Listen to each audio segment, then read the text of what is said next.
Hi, I'm Alex Pault, and I'd like to welcome you to another episode of Talking Timepieces, where we talk about watch collecting and horology. Today we're going to do an episode I'd promised to do for a while now, and that is I've got a bunch of fake Rolexes, 3 in fact, a fake Daytona and 2 fake subs, and we're going to take a close-up look at them and, see some of the things that can really tell you about a fake piece, and then we're going to smash them up. So, which is what you should do to a fake, because fake watches are just a lie. I mean, you're lying to yourself before you even are lying to anyone else, because, it's a fake watch. Better to buy an homage or buy something that you like that's not a fake, and you'll like yourself and you'll like the watch a lot better. And just to answer the number one question I get when I do these things is, these watches are given to me by friends. I don't buy them myself. Usually it's because they've either fallen apart to the point that they can't be worn anymore. And occasionally it's because I managed to talk them into giving them to me after I sell them a real watch. Because, fake watches are no good. And so we're going to take a close-up look at these pieces and, smash them up. So before I turn the camera around, please remember to subscribe or at least leave a like. It helps a great deal. So let's turn the camera around and take a close-up look at these fake watches. All right, here we are with our collection of very fake watches. The bracelets were in bad shape, so I wanted to see what they were constructed of anyway. And some of these fakes have got solid end links, and some of these fakes do not have solid end links. These were all actually very good-looking pieces when they were quote-unquote new, and with a little bit of care, you probably could get them back on the street. But like I said, they're fakes, and they're not worthy of the name that has been falsely put on them. Now, this one, for example, doesn't even have a proper Rolex buckle. It looks like one from the outside, but then you can see it's not quite the right construction on the inside, and that's the thing about these fakes, is that they make them to look like, but not work like, not be like the actual watch. Like this one's even got some kind of dumb engraving on it that's supposed to make it, this is the Rolex 24, so this is a complete, BS fake, right? And, it just shows you how easy it is to fool people. This has screw down pushers. It actually does. This is not a bad fake. It looks halfway decent as far as that goes. Let's put it on the stand and zoom in on it, stay nice and steady, so you could see what I mean.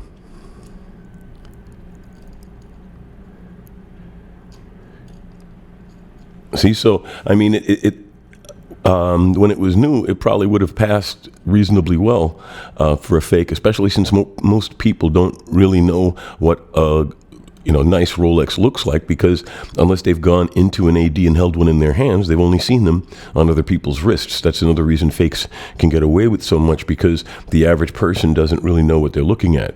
As far as a fake goes, though, this one isn't a terrible fake, although you can just see that it looks kind of shallow, as it were.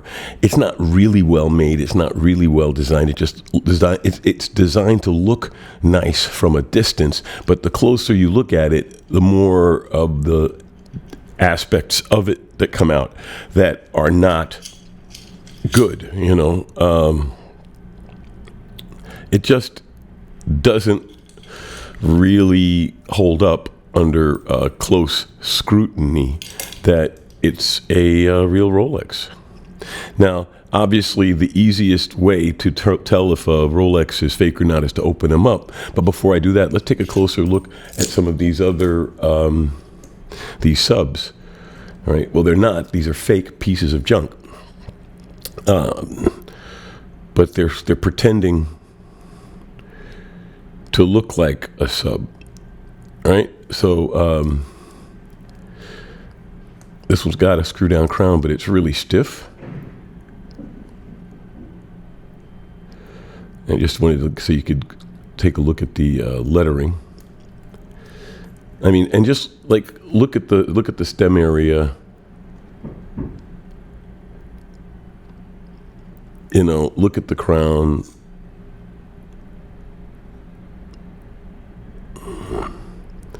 They're just not, you know, and again, this, when it was quote unquote new, was probably a decent looking fake. But over time, because the quality's not there, they get beat up very quickly. You know, fakes tend to break very easily, and that's one of the things people say, well, it doesn't matter, I'll buy a new one in a while. You know, but why buy fakes at all? You know, this one has the stupid fake holographic sticker on the back, and it just isn't real. I mean, like I said, they shouldn't be putting so much attention to detail into something that is designed to deceive people. And like I said, the closer you look, the more you see how it isn't really a very good piece anyway. The numbers aren't that clean in the window. The print isn't, I mean, you really would have to look very closely to get that kind of a feel for the piece. But essentially, once you've held it in your hands for a while, see, no serial number. And, you know, once you've held this in your hand for a while, you realize what a cheesy fake it is. I mean, they have some weight to them because they're made of steel. But, yeah, they're just not very nice pieces in that sense. Like, you know, in the case, for example, here, the pip fell out of the bezel.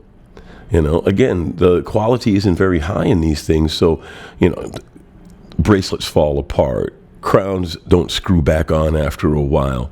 Pips fall out of places. The general look and feel of the watch fades over time. So let's, and I already took the back on this one loose, right? And this is just a straight flat back one. And let's look at the movement inside of this thing. All right. I mean, it's very obviously not a Rolex movement, and this one's even running. But it's definitely not a Rolex movement, and in fact, whoever made this movement would probably be, you know, embarrassed to have their name attached to this product. But it looks like some, you know, automatic movement out of a very cheap facility. There's no decoration on it whatsoever. And Rolexes are notoriously low decoration movements to begin with, but I mean, this is obviously fake, right? I actually tried to get the back off of this one, but it doesn't even fit the proper tool size. See, so the tool doesn't even properly fit the case, so I can't even get the back off of this. Who knows what's inside of this? Maybe after I smash it, we'll be able to see something on the inside. But essentially, these are really just not very nice pieces. I mean, like I said, if you clean them up, you would probably get away with wearing them and making people believe that they're Rolexes. But the first person you're lying to is yourself. Let's see. Now, I did have this one off. And even then, this doesn't really fit very well. It doesn't really fit very well, and I'm actually not quite sure if it's a screw down or if it's a pry on, because it's so hard to tell because it's so badly machined in there. Now here, let's put this one here again, and let's zoom in on the movement on this. Okay.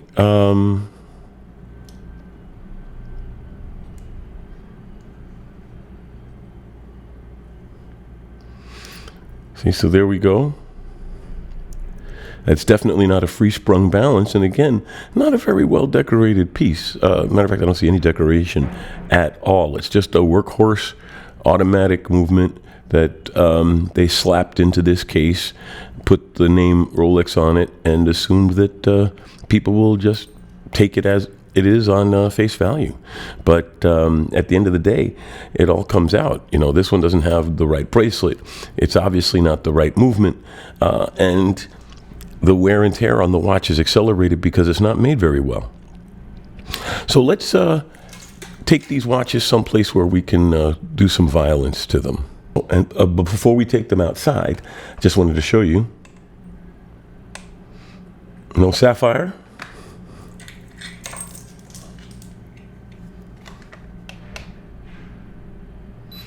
Hey, sapphire crystal on this fake. See? So it's, they put this much effort, sapphire crystal, automatic movement. They could have put their own name on this thing, It's a lost opportunity for these people. And also not. So we've actually got one real sapphire crystal in the group. We've got fake crystals on everything else. So as I was saying, let's turn the camera around and smash these things up. So here they are, literally on the chopping block.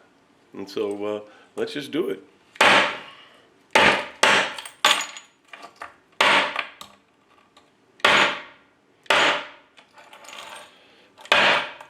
I would say that that's no longer a functional watch. Maybe this one will pop open and we'll get to see the movement inside. That's right, this is probably the sapphire one.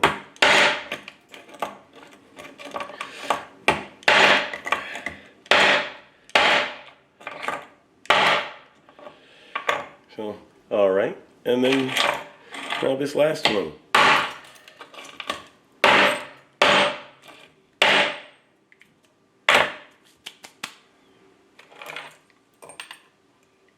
Done deal. So that was our episode where we did the triple smash on the fake Rolexes. If you liked it, please subscribe and leave a like. And if you didn't, leave a comment below why you didn't like it. I've had discussions with people about fake watches in the past, and I'm going to still maintain my point. The first person you're lying to is yourself. So thanks for watching. You all take care, and see you next time.